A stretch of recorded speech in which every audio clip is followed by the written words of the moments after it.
maganda at maraming kahulugan, may kasalan sa Cana sa Galilea at naroon ang ina ni Jesus. Si Jesus at ang kanyang mga alagad ay inanyayahan din sa kasalan. Ang mga kasalan ay para sa kasiyahan. Ito isang malaking pahinga mula sa araw-araw na walang tigil na pagtatrabaho ng mga tao, lalo na mga karaniwang tao. So sa kasalan may pagkain, may mga mainumin, may sayawan, isang malaking pahinga mula sa napakahirap na pamumuhay ng mga tao. Weddings are for merrymaking, weddings are for happiness. John 2:3, naubos ang alak. Kaya't sinabi ng ina ni Jesus sa kanya, anak, wala na silang alak.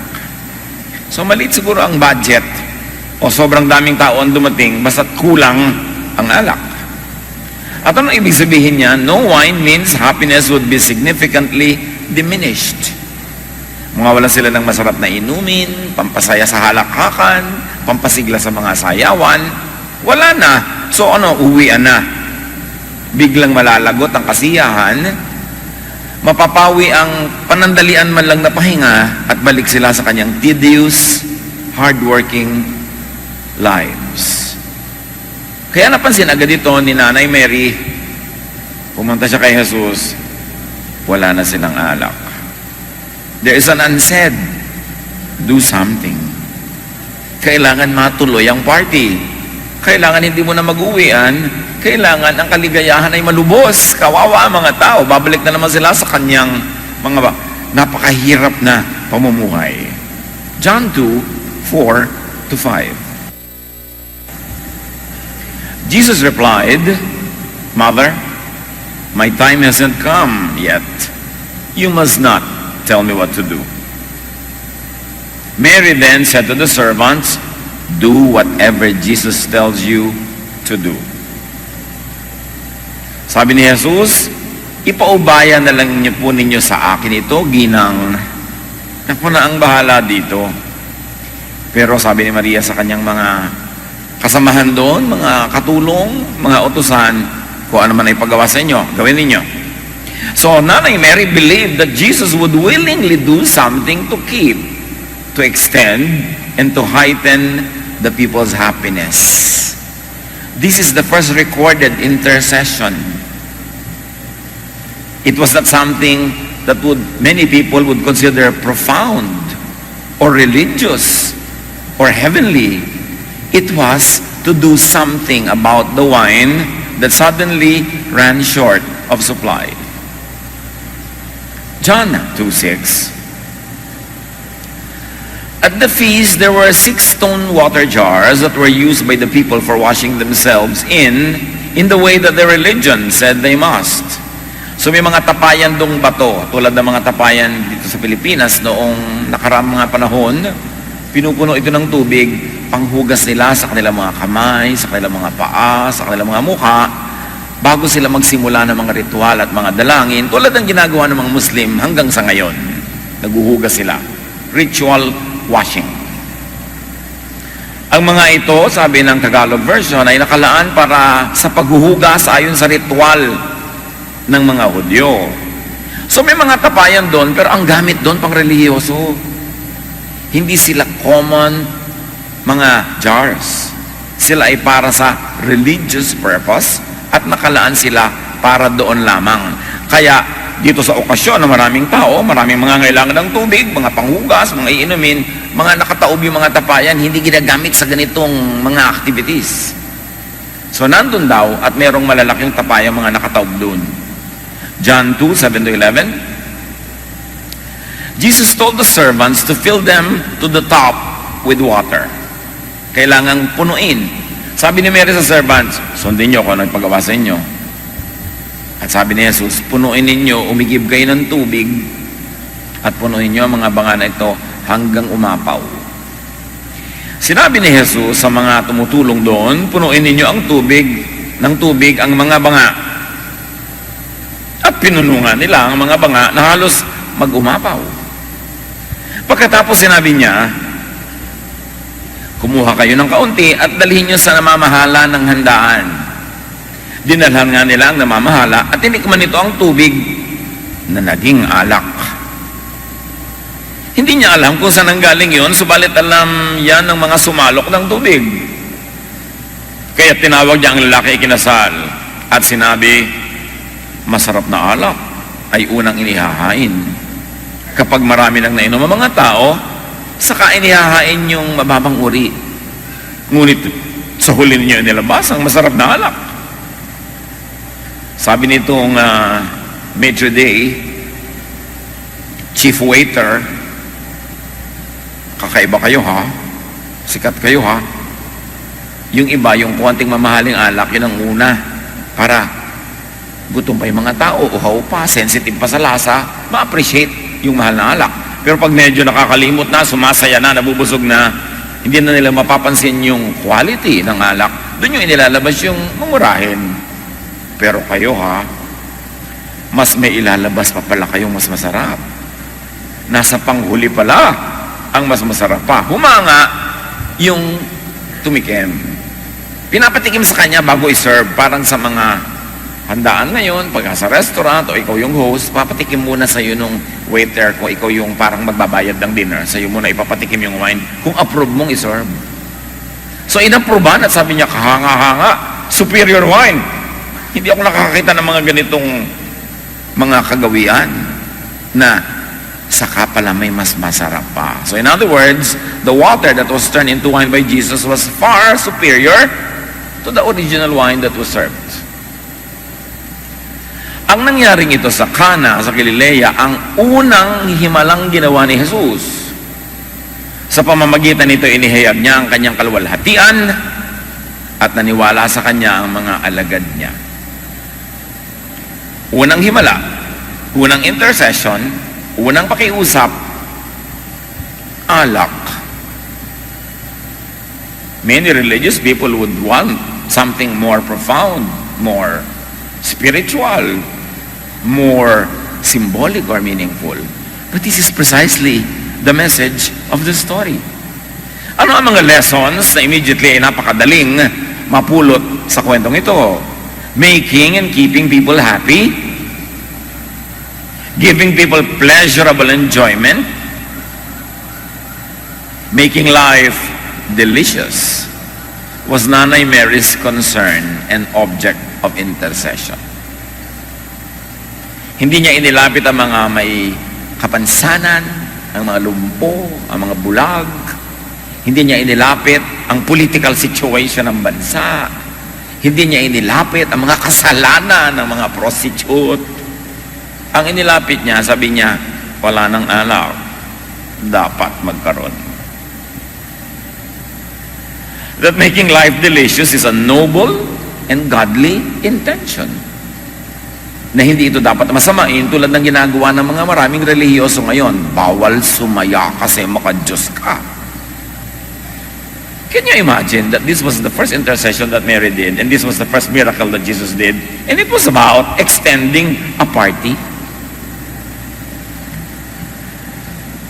That making and keeping people happy was what Jesus did. And it is what Jesus does. Kaya sabi ng 1 John 10:10, a thief comes only to rob, kill, and destroy, which is the work of Satan. I came so that everyone would have life and have it in its fullest. At sabi sa Tagalog, magkaroon sila ng buhay na masaganang lubos. So ang pagnanakaw ng kaligayahan, kasaganaan, kasiyahan ay gawa ni Satan, which sadly is gawa ng maraming relihiyoso sa mahabang panahon. Tanggalan ng happiness, tanggalan ng pleasure, puro pagtitiis, puro pagtitika, puro pagtitimpi, puro pagpapahirap sa sarili, paghampas sa sarili, pagsasakripisyo, pagpapagutom sa digestive system, ang naging master trabaho ng religion. Taliwas na taliwas sa unang himala ni Jesus at sa unang inilapit ni Nanay Mary kay Jesus. So Nanay Mary's intercession with Jesus was for the people's common pleasure.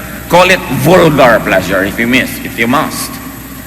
It was for the people's practical well-being and not for some mechanical religious ritual. And to think na ang ginamit sa paggawa ng alak ay mga banga na pangrelihiyon lamang. That was very, very revolutionary. It was a big, big statement. The jars were for the use in religious ritual, but they were used to make wine. What a transformation Jesus was introducing into the spiritual life of the people. Kung may mga conservative doon, ma-offend. Banal na banga, hindi pwede. Parang nung araw sa maraming mga conservative churches, kahit na mga Bible-based evangelical churches, hindi ka pwedeng gumawa ng ibang performance doon sa may harapan kasi yun ay banal na dako. Ang pwede lang mangyari doon, choir and message. Hindi ka pwede mag-present ng mga play, mga creative presentation, lalo dance. No, no, no, no, no. Kasi nga, ina-equate nila ang kabanalan sa ganong uri ng konserbatismo. Another lesson, the miracle was obtained by Mary's belief in Jesus. Meron siyang paniniwala kay Jesus that Jesus' heart is kind and that Jesus' power could do what was needed. The miracle was obtained by Mary's stubborn faith. Hindi ko alam kung bakit napakarami mga born-again Christian, binabaliwala si Mary. Minsan nga, in-ignore pa at impolite pa sila whenever they mention her. Of course, you should worship only God and you should pray only to God, but Mary should be respected. She was the mother of the Lord, at least in earthly terms, and she was always right in her dealings with Jesus. Well, nearly always right.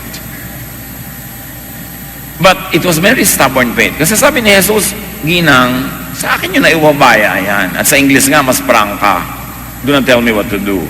But Mary insisted, sabi niya, sundin niyo ha, kung ano ipapagawa sa inyo. It was stubborn faith. And the miracle was obtained by Mary's clear instruction to the servants. Nakahanda ang puso niya na magkakaroon ng himala. Kahit sa simula ay parang hindi tinanggap yung sinasabi niya, anong malay natin kung isa lang pala yung test or pagsubok ng kanyang pananalig. Pero sabi niya, kung ano man ipagawa sa inyo, gagawin ninyo. And the miracle was obtained by the servants' faithful obedience, first to Mary, but for Mary, for them to obey Jesus. Hindi si Mary lamang ang sinunod nila, yung sabi ni Mary, nasundin nila ang ipapagawa ni Jesus. So at the end of the day, si Jesus talaga yung masusunod. And it was the servants' faithful obedience to Jesus when Jesus said, fill the jars with water. Hindi madaling sundin ng utos ni Jesus to fill the jars with water. Unang-una, umaandar na yung pagtitipon. Saan ka kukuha ng tubig? Sa balon. Malayo yun sa bahay nila. Hindi ka naman basta magbubukas lang ng gripo, lalabas na yung tubig.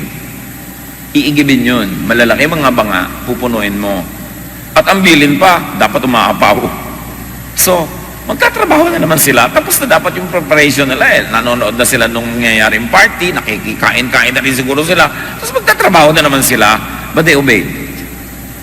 So as you can see, the miracle was obtained by teamwork.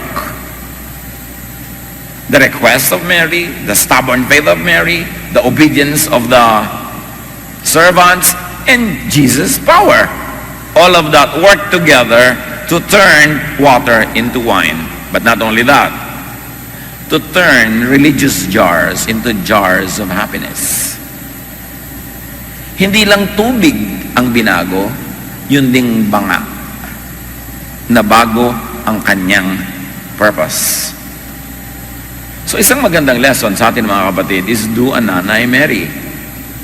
Be sensitive to people's lack, to people's needs. May isang nanay, isang babae na nakabukas ang mata niya sa pangangailangan ng mga bisita. Maaaring ang kamag-anak nila doon yung lalaki, kaya mas responsible sila sa ikabubuti ng pagtitipon. But she was sensitive to the people's needs and to the practical needs of the people. This is Jesusness in action. Hindi ka lang basta nalilibang sa kasiyahan. Nakikiramdam ka kung anong kulang sa kapwa. Kung anong kailangan pa nila. She was sensitive to the people's lack and needs. But these people here could be in our lives, could be others, like your neighbors, your co-workers, and your friends. Yun yung equivalent ng others noon. Dumalo sila sa pagtitipon, kasama natin sila ngayon sa ating buhay. Anong need nila? Sensitive ba tayo doon? O mga anak, anong need ng mga magulang nyo? Binibigyan nyo ba ng sustento? Regular ba? Sapat ba? Aba, makiramdam naman kayo. Anong need ng inyong biyanan? Hindi lang yung sarili nyong nanay, yung binan nyo rin. Dapat pinapakiramdaman nyo rin yan. Anong need ng inyong mga hipag, mga bayaw, ng ating mga katrabaho, mga manager? Anong need ng mga empleyado ninyo? Baka naman kayo lang may privilege, kayo lang may bakasyon, kayo lang may representation, tapos sila wala na. Ito itinuturo sa atin ang kwentong ito. Mary was sensitive to the needs of others. And others could be family, your partner, your child, your parent, yung kapatid mo. May need yan. At hindi naman lahat ng may need nakakapagsabi. Maraming makapal, pero mas maraming manipis pa rin, hindi makapagsabi. Bago makapagsabi sa'yo, takot-takot na kada time, mainit ba ulo? Nakatulog ba? Paikot-ikot pa? Aba, mahirap magpalakas ang loob para magsabi. Tapos pag nagsabi, tatanggihan mo pa. Yung nagsabi lang, dapat hindi na natin tinatanggihan. Don't let anyone go home empty-handed.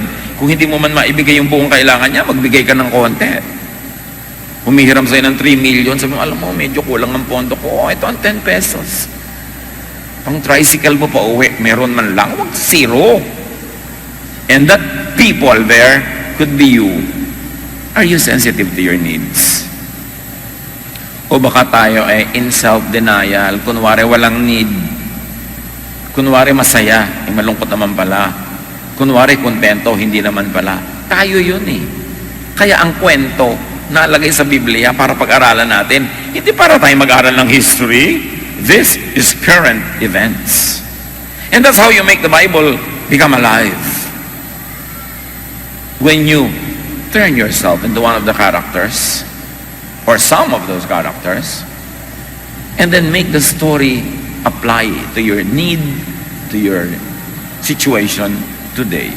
So ano ang kulang sa kanila ng mga tao sa ating paligid? Ano kaya ang kulang at kailangan mo, kapatid? Bakit ito ang unang himala? Bakit ito ang unang intersection? The message is clear. Ang dapat inuuna ng mga relihiyoso hindi ritual, hindi jars for ritual, hindi legalism, hindi pagsikil sa kasiyahan. Ang dapat inuuna ng mga tunay na makadiyos ay ang kasiyahan ng kapwa. Lalo't ang kasiyahan na ito hindi naman masama. Ang dapat inuuna ng tunay na makadiyos ay maging sensitive sa pangangailangan ng iba. Hindi yung laging pilipit na nga yung tao, needing na nga, pagkatapos pipigayin mo palalo sa dami ng mga hinihingi mong kontribusyon at abuloy. Paano ka naging sensitive nun? Sensitive ka sa tao. Yun ang dapat unang effect sa atin ng ating pananalig, ng ating pananampalataya. Hindi yung sisikilin mo sila, kundi hahabaan mo pa ang kanilang kaligayahan at kung kinakapos ay gagawa ka pa ng paraan para sila sumaya. Dumating si Jesus para magpasaya ng tao, hindi para magpalungkot.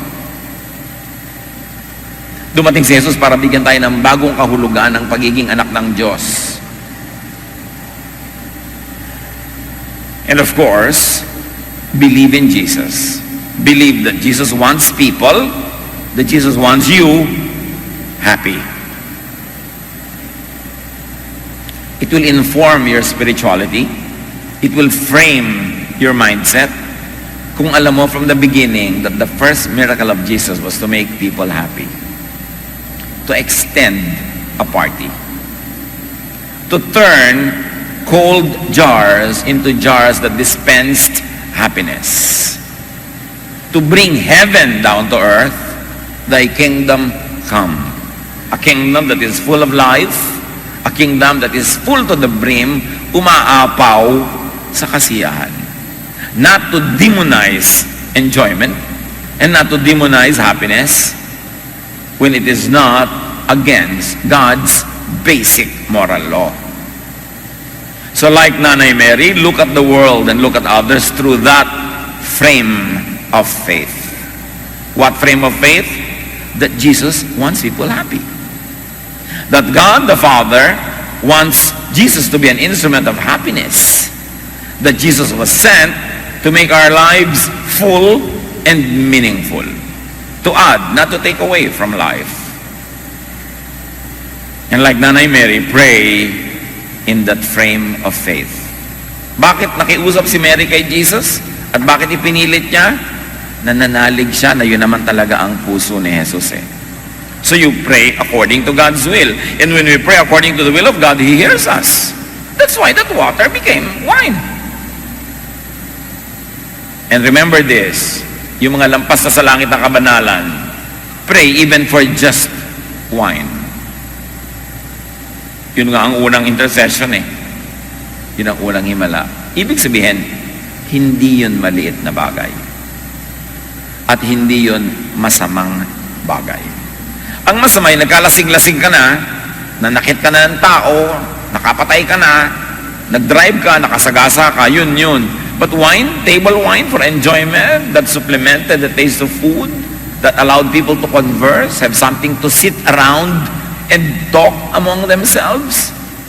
That was the first miracle. There is nothing you can do about it. It's the first miracle.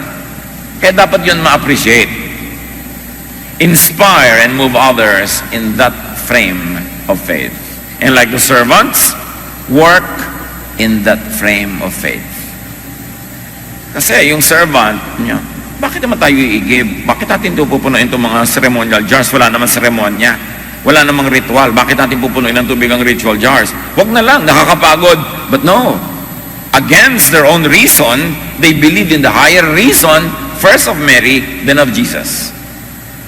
Sabi ni Jesus, di gawin natin. Naiintindihan man natin o hindi. Siya ang may sabi, di gawin. And then, kaya sila ang unang nakasaksi ng himala. Hindi naman alam nung master of the feast na tubig lang yun na naging wine eh. Sinong nakakaalam? Sila na umigib. Alam nyo kung sinong nakakakita ng himala ng Diyos? Sinong nakakapagpatunay ng kabutihan ng Diyos? Yung mga nagtatrabaho, yung mga naglilingkod, yung mga sumusunod. Kasi nakikita nila na ang ginagawa nila is turned into wine. Halimbawa, yung mga volunteers natin na gumagawa ng mga medical mission, dala-dala nila konting gamot, konting benda, konting ganito. Pero nakikita nila yung himala. Oras na nagpagamit sila sa Panginoon, nadala nila sa mga may sakit, yung nangyayaring kaligayahan sa mga pinuntahan nila, yung paggaling ng mga may sakit, at yung pagbabagong loob nila, naaalala nilang mahal sila ng Diyos, may ginagamit ng Diyos sa mga instruments para sila ipuntahan at mahalin, nakikita nila yung mga himala. Kaya ganoon din yung mga singer, yung mga dancer na pagka sila nagbibigay ng pupuri sa Panginoon na galing sa puso and with their high heart, they see how people are blessed, how people are edified. And because inigib nila yung tubig, nagtrabaho sila, naglingkod sila, kita nila yung himala. Ganoon ang mga Bible study teachers. Ganoon ang lahat ng naglilingkod. Sila ang nakakakita kung paano pinagpapala ng Diyos yung otherwise very mundane work nila. No, kung ginawa nila para sa iba, hindi naman magiging ganoon ang talab. Gusto mong makita ang Diyos na naghihimala? Be like those servants that fetch the water. Yung mga iba doon, yung nag-enjoy, hindi naman nila alam yung nangyari himala eh. Yung mga uminom, beneficiary sila pero hindi nila alam ang nangyaring himala. Ang nakaalam, yung naglingkod. At siyempre si Mary. Nasa isang sulok siguro siya na nagpapasalamat sa Diyos. May ngiti sa kanyang labi, sinabi niya, ay salamat, tuloy ang ligaya nito aking mga kabarangay na bukas balik na naman sa pagsasaka, sa pagkakarpentero, sa paglilinis ng mga kung ano-ano, sa paglalaba, at least umabahaba ang kanilang ligaya at pahinga. At hindi ba sabi ni Lord, come to me all of you who are tired and heavy laden, and I'll give you rest. Na ang pagbibigay ng pahinga sa katawan, sa isip, sa damdamin, sa puso, is high religion. Hindi makahabang dasal, hindi mga usok-usok at mga kampana, hindi mga paghahampas sa sarili at mga pagdurusa, kundi pagpapasaya sa tao. Yun ang kalooban ng Panginoon. Sabi niya, I came that you might have life and have it to the full. Bakit mo lang naging born again Christian ka? Lalo kang lumungkot, lalo kang nasikil, lalo kang nagjeta, para ka ng skeleton, ka-fast every day. Pag umuulan, di ka na nababasa. Hindi ka natamaan ng patak ng ulan sa kapayatan. Yung ba ang gusto ni Jesus para sa'yo? Yun siguro ang gusto ng mga religious leaders. Dapat hinihiwalay natin kung ano talaga yung turo ni Jesus. Kaya pag binalikan mo yung Bible, magtataka ka, bakit yan ang first miracle? Yung iba nga hindi pa yung tinuturo Sabi na, huwag natin ito ituro. Baka mga tao mag-enjoy. Kaya nga nandyan yan para natin pag-aralan. At isang magandang leksyon is to do something to help people be happy and stay happy. Counselor ka, may humihingi sa ng payo. Anong ending ng payo mo? Para ba siya sumaya, lumaya, lumuwag ang buhay, o papayuhan mo lang na lalo siya magpaapi, lalo siya magpahirap sa sarili, magpasensya na lang na magpasensya habang buhay, magpenitensya at magdusa. So pagka ganun kang klaseng counselor, kawawa ang counseling mo. Lahat ng lumapit kay Jesus, umuwing masaya. Dapat ganun ang talab ng ating ministry sa mga tao. So do it yourself as Jesus did. And intercede and help as Mary did. Talaga naman nag-intercede siya At lahat tayo pwede mag-intercede. Ngayon, gusto niya mag-intercede para sa mga tao, huwag niyo na sabihin kay Mary na, Mary, pray for us. Ikaw na mag-pray. Ba't mo pa siya uutusan? Nananahimik na nga siya Ang mga tao kasi walang ginawa kundi utusan si Mary, pray for us. Sabi niya, bakit ba ako pinag-pray mo? Ba't di ka mag-pray? Kailangan pa dumaan talaga sa akin yan? 1 billion people praying to me 24/7. Paano ba ako magpapahinga? So kailangan tayo, ang gumawa ng ginawa ni Mary, huwag natin iutos sa kanya yung dapat ay ginagawa natin. Tayo ang mag-pray. Bakit po doon sa kwento? Wala ka naman doon sa kwento, kaya siya gumawa. Ngayon, buhay natin to, ikaw mag-pray. Ikaw mag-intercede. Ikaw maging sensitive. Do a Mary. Do not ask Mary to do it for you. And be an instrument as the servants did. Sayang ang religious jars, sayang ang religion kung hindi ito nagpapasaya. Yun ang mensahe ng mga jars na ginamit para sa kasiyahan. Hindi lang dapat nakataob yan dyan na walang laman. Dapat ay umaapaw. Pumupunta sa tao yung kasiyahan na gustong-gusto ng Diyos na ibigay sa kasiyahan. And of course, do something to help people and help yourself to be and to stay happy. Jesus wants you happy. And then turn water into wine by first recognizing the need. The need for wine, which really means the need for happiness. Recognize the need, the importance of happiness in people's lives. And turn water into wine by first being sensitive and kind to others and to yourself. Tayo nasa iba't ibang kasalan. Pero pareho rin yun. May mga taong nandun na may mga kailangan, kaya nga sila umattend doon kasi gusto nilang kumain. Gusto nilang masyahan. Kaya nga nandiyan ang tao na bubuhay para bigyan ng Diyos ng kasiyahan. Let's be a Mary, let's be an instrument, let's be the workers, so that people will enjoy such things. Para tayo blessings sa iba. Hindi naman, nung nakita ni Mary ang wine, sabi niya, it's a sin. Hindi Sabi niya, wala nang wine, dapat dagdagan. And it's a great lesson. Baka naman mamaya malasing-lasing na kayo dyan. Tapos sabi kasi ng pastor namin yan. Hindi yan ang pinag-uusapang malasing. The wine is a symbol of enjoyment of anything. So, kung masarap na ulam yun, kung bagong labang kumot, ano man yun sa buhay nyo, pasarapin niya yung buhay. Ang hirap-hirap namang humiga sa una na yung punda, nahihiwa ka na sa tigas sa dami ng dumi. palambutin, lagyan ng pampabango. Yun ang wine ng iyong paghiga. Ang bahay, ayusin, lagyan ng mga palamuti na nakakapagpasaya. Pasayahin. Ang marriage nyo, mga kapatid na mga may asawa dyan, may mga partner dyan, pinapasayan nyo ba? Baka ang tagal nang walang wine. Yung, ang tagal na. Wala na kayong kasiyahan, hindi na kayo humahalakhak. Puro na lang kayo trabaho everyday, inaatupag, hindi niyo na pinapasaya ang isa't isa. Tatandaan nyo ha, ang first miracle was to make life more enjoyable. Sa bahay nyo ba, yun yung wedding ninyo ha, yun yung inyong reception. Sensitive ba kayo? Wala nang wine. Eh kinakain pa ba inyong mga anak? Minsan may mga magulang na saksakan ng batugan. Wala na kinakain yung mga anak. Hindi na nga wine eh. Wala nang kanin. So sensitive ka. Meron tayong pananagutan sa isa't isa. In your neighborhood, pinapaganda nyo ba yan? O kasama kayo sa nagkakalat? Kasama tayo sa nagpapark sa mali? Nagpapasikip sa traffic? Sa church ba? May wine pa? Tinitignan ba? Ano kaya ang need ng church? Ano ba pwede kong idagdag dito? Alam nyo kung bakit dumamit itong mga pagkalaking mga electric fan natin na yan? Dahil merong isang nagsimula na sabi niya, parang gusto kong mag-donate para naman lumamig-lamig. Kaya hindi ko na nga kayo nakikita ng paypay dyan eh. Yung iba nga gusto pa magdala ng jacket. At dahil may isang gumawa ng mabuti, marami na ngayong nagtularan kasi kung minsan kailangan lang may example eh. Kahit saan ka naroon, dapat para kang si Mary.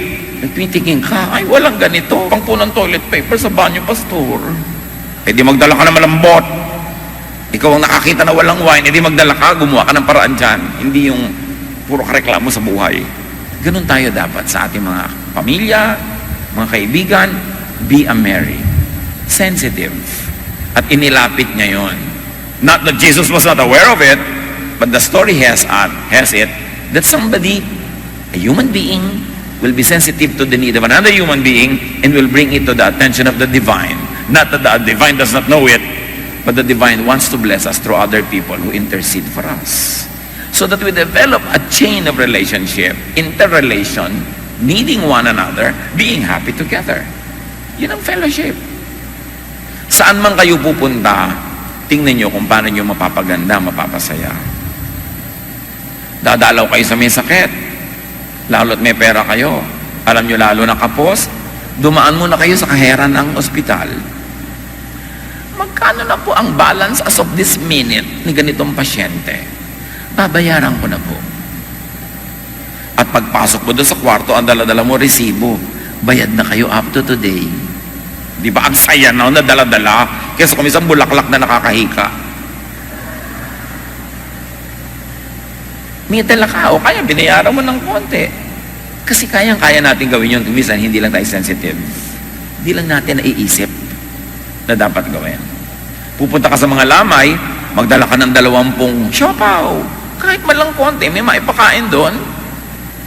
Huwag naman isang balding biskwet kasi nakakauhaw kainin yun. Eh pero kung yun na na-afford mo, pwede rin. Kung gusto natin mga kapatid, wherever we go, we can be a blessing. Dispenser of blessing. At ang makikita mong himala, ganito. Ang Diyos pala, pag may ginagawa kang little, pinaparami niya talaga. Parang yung bata na binigyan niya yung konting tinapay niya at konting isda, ang dami na pakain, just because he was willing to give it. Pag willing tayo, marami tayong makikitang himala. At tulad nga ng ididiin natin, the jars were originally meant for just religious ritual, but now they were used for practical purposes na nagpapasaya. Jesus was turning the old religious jar into a new spiritual jar, containing and dispensing the new and superior wine of God's love, kindness, and generosity. Revolutionary ang mensahe ni Jesus. Hindi masaya ang Diyos sa langit sa sitwasyon ng mga tao sa lupa at sa pagpapahirap sa kanila ng kanilang mga relihiyon. Kaya ipinadala si Jesus para ituwid ang baluktot, liwanagan ng madilim, pasayahin ang mga anak ng Diyos. Jesus was turning religious ritual jars into a spiritual instrument of love, of mercy, of tenderness, and love. And Jesus was turning ritualistic religion into a practical movement of love.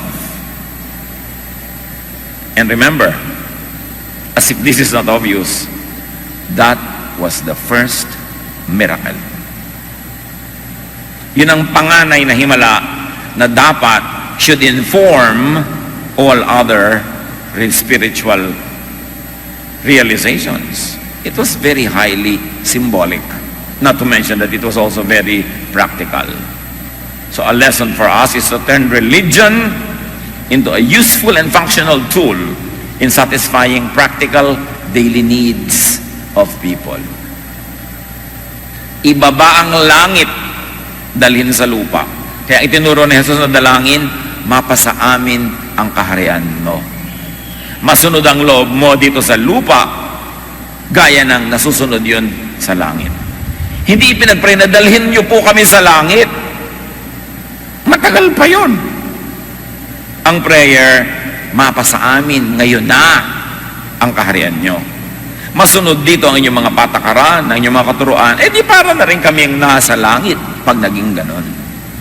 Yan ang kahulugan ng panalangin. Thy kingdom come, thy will be done on earth as it is in heaven. Hindi sinabing bring us to heaven, but bring heaven down to us. And it happens when there are people like the servants, and of course, by the power of Jesus. James 1:27. Ang relihiyon na dalisay at walang dungis sa harap ng ating Diyos at Ama ay ito: pagtulong sa mga ulila at sa mga byuda sa kanilang kahirapan. Ang tunay daw, dalisay, sakdal, malinis, kaibig-ibig na relihiyon ay pagpapaginhawa sa mga nahihirapan, pagpapasaya sa mga nalulungkot, pagpapakain sa mga gutom, pagpapalaya sa mga bilanggo, pagpapaluwag ng dibdib ng mga nasisikipang huminga, pagpapasaya sa tao. High religion yun. So share, teach, articulate, and exhibit your faith through acts of kindness and consideration to other people's happiness and well-being. Pasayahin yung mga tao na malungkot. At kung masaya na sila, huwag kayong killjoy. High religion wants people to be rested, relaxed, happy. High religion is not killjoy. It's not a spoiler of people's fun tulad ng akala ng iba. So be a merry, be sensitive. Sino ang mga bisita nyo sa inyong buhay na may kakapusan, kasalatan, na through your intercession, through your practical help, could be reached by the love of God?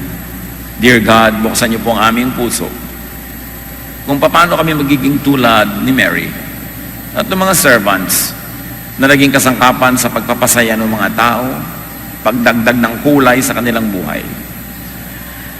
At turuan niyo rin po kami, Lord, to be appreciative. Kung kami naman ay namiministera ng iba, maging appreciative kami sa inyong mga pagpapala, sa inyong mga binibigay sa amin. And the highest